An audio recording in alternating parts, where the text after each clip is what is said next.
I've been trying to focus this thing for ages, and honestly, I'm just so sick of it that if I'm out of focus, I'm gonna film it again tomorrow. So, there's like a fiesta or something going on in my house because it's so noisy. So I came outside to film, and it's really humid. My air conditioner is on, which is over there, which is so loud. So I was like, okay, I'll come over here.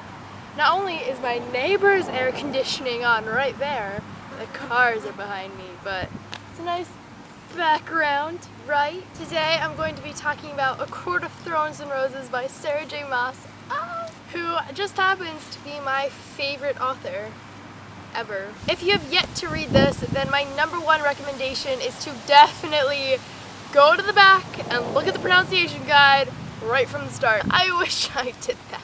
I wish I did that. Because you've got names in there like Farah. Her name's Farah, but it doesn't look like Farah. It looks like Fairy. It sounds like Fairy. What is with Sarah and her love for names that don't exist? It takes all my mental concentration on just trying to pronounce the word correctly. Instead of focusing on the story, I'm like, Rhysand, not Rhysand, Rhysand. I think it's so great that she has this love of fairies because in all of her books, there's fairies. But they're like so different than typical fairies. They're so different than, it's really windy now, okay. They're so different than regular fairies. I just think they're really unique, and it's one of my favorite things about her books are her fairies. So basically, in this book, the world, the continent, the fairies are way superior than the humans. Like, nightmares always consist of fairies, right? On this continent, the fairies are separated from the humans with this giant wall, and fairies got the top half, humans got the bottom half. So long story short, fairies are basically assholes, and they are always crossing the wall just to cause a ruckus and kill people, so everyone hates fairies. Well, Farah, fairy, whatever, yeah.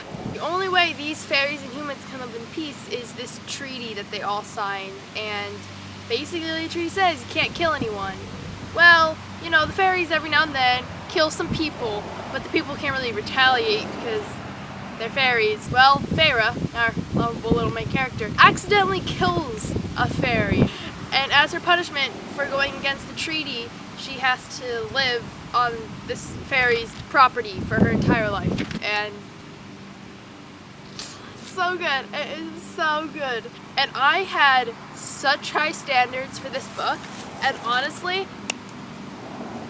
it was great. Wasn't Throne of Glass great? I feel like everyone's comparing this to Throne of Glass, and I feel really bad, but when you get a book that is as good as Throne of Glass, it's gonna be like J.K. Rowling using a fake name to write a new book. Like, you're just gonna be compared to Throne of Glass, okay?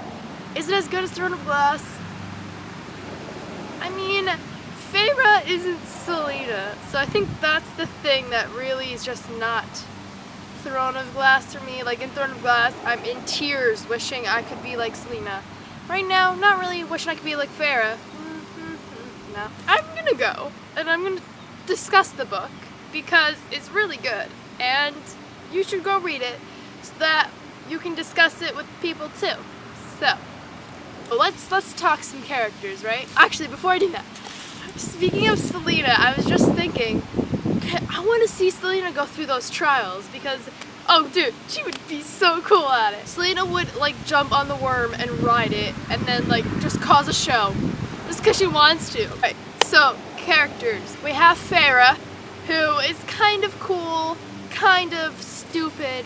Her love triangle is so weird because it's like everyone knows that it is a love triangle between Rhysand and Tamlin. The only reason I even say Rhysand, right, is because when they call him R-H-Y-S, Rice, just doesn't sound good.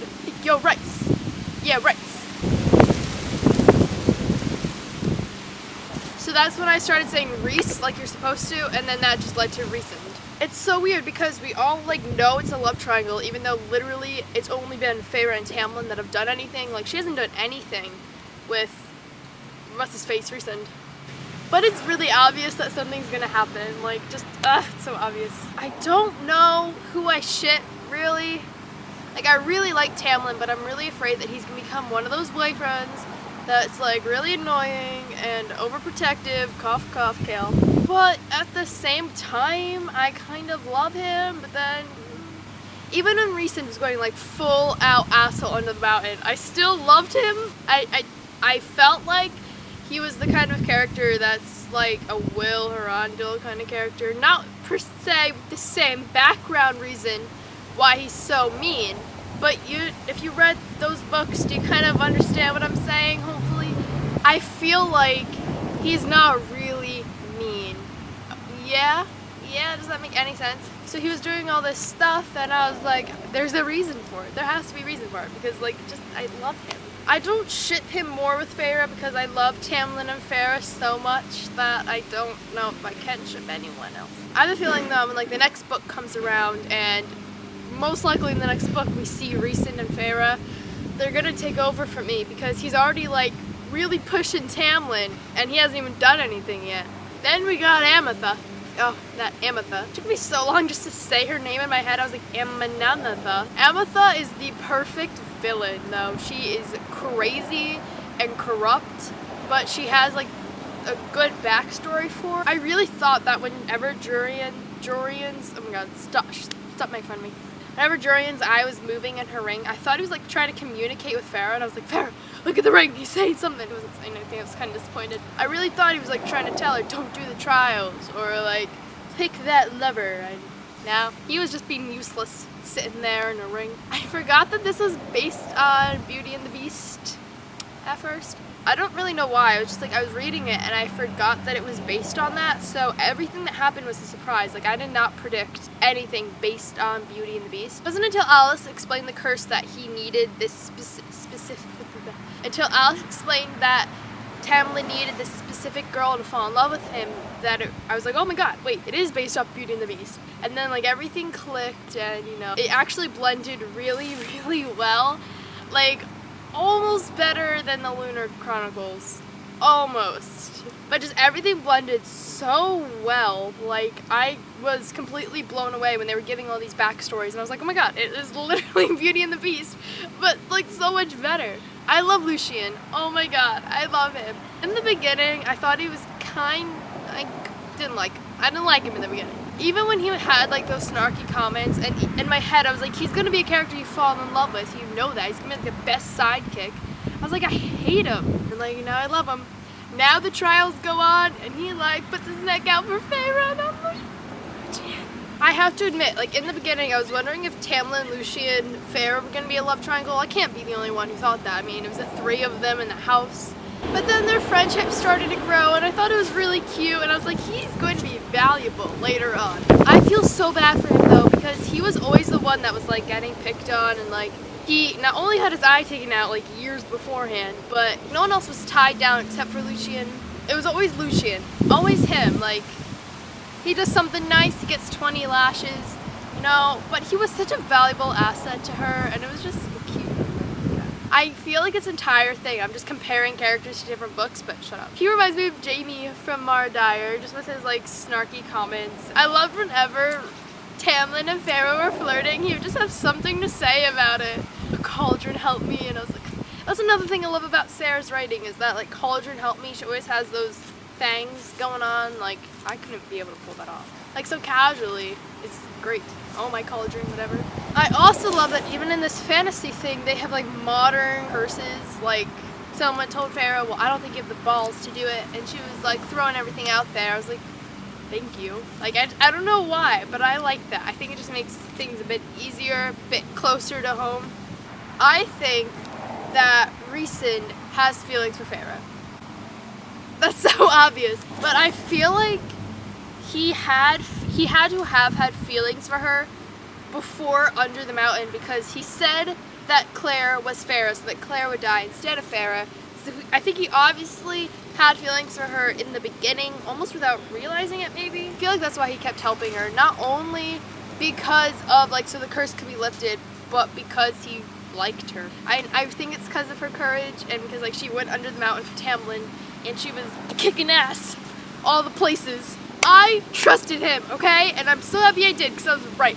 I knew in the closet. I was like, well, why is Feyre getting mad? Why is Tamlin getting... Well, I guess I can see why Feyre's getting mad. Why is Tamlin getting mad? He's obviously trying to make it look like he was the one that did it.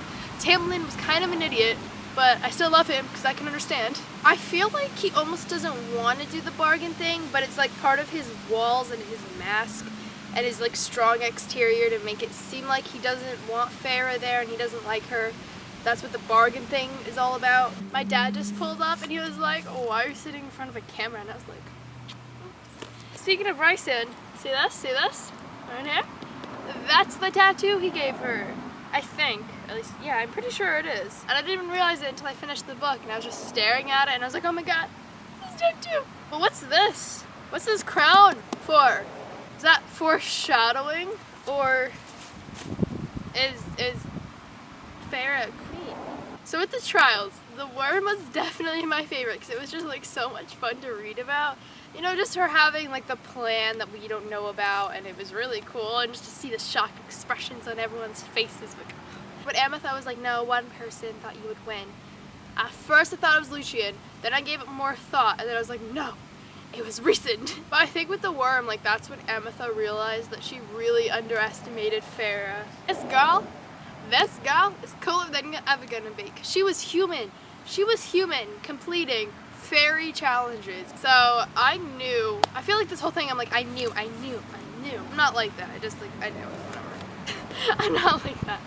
But I knew that Farah, or at least I thought that Farah was gonna get the riddle, like the last second, like right when she needed it to be. And that's what happened. I thought it was actually gonna be at like the third challenge, like whatever was gonna happen, like something like really, down to the last second, and then she gets the riddle. It was kind of like that. It was down to the last second. And I knew that I really, like, when I was picturing it earlier, I was like, it's gonna go through her head while something else is happening, and that's what happened. I was like, oh, I know Sarah so well. But I just, that scene killed me.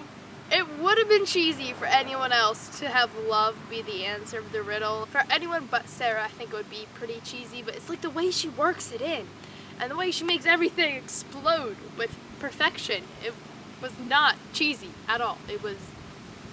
So for the next book, I don't know, they leave, like, there's so much that's still open to the imagination, you know? But I definitely think that in the coming books, we are going to solve the fairy-human dilemma. Like, something's gonna have to happen, and we're gonna have to live in peace with them. Humans and fairies have to live in peace. I feel like that's the biggest rift in this world, and that's something that's gonna have to change. Oh, I really want to know what happens to Farah's family, because when I finished this, I forgot that there was gonna be a sequel. So I was like, oh my god, we don't know what happened to her family. What's going on here? Speaking of her family, Nesta, what the heck? In the beginning, I was ready to throw the book across the room because I was just so mad. Like, Farah is providing everything for them. They would be dead. They would be dead. They'd be dead. And then they're like, well, you can do better. Well, give us your silver. What are you talking about? I didn't really like Lane either, even though that Farah loves her, and Farah was like, well, she's innocent, that's why, like, I don't mind that she's kind of mean. You have to be on top of things. Like, you cannot just be all innocent like that. Even though I did like that she didn't lose any of her passions and she didn't lose her optimism during those, like, 8 years. Hate the father. Okay, you lost your leg.